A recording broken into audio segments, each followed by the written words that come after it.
Alors Nicolas, c'est technique, mais ça vaut le coup de s'accrocher. Allons-y, la France prend les devants pour réformer le système bancaire. Pierre Moscovici dévoile les grandes lignes de la loi sur la séparation des métiers de la banque. Un principe à avoir, il n'y aura pas les banques ne seront pas coupées en deux, voilà, ça c'est sûr. Il y aura une activité de marché, l'activité de marché qui n'est pas directement, et là je le cite le ministre, pas directement dédiée au financement de l'économie, sera mise dans une filiale à part. L'objectif, c'est de lutter contre la spéculation et de faire que l'on puisse continuer à financer l'économie.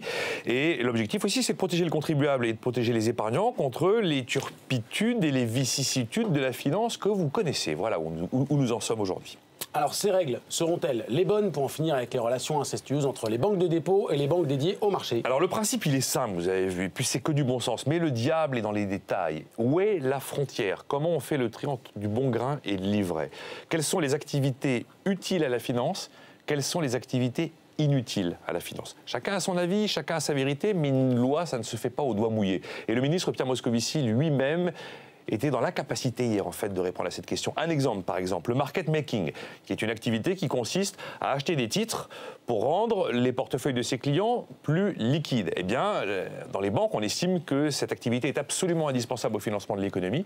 Et du côté des pro-séparation des métiers bancaires, on estime que cette activité n'a absolument rien à faire dans la banque de détail. Ça nous promet de sacrés débats.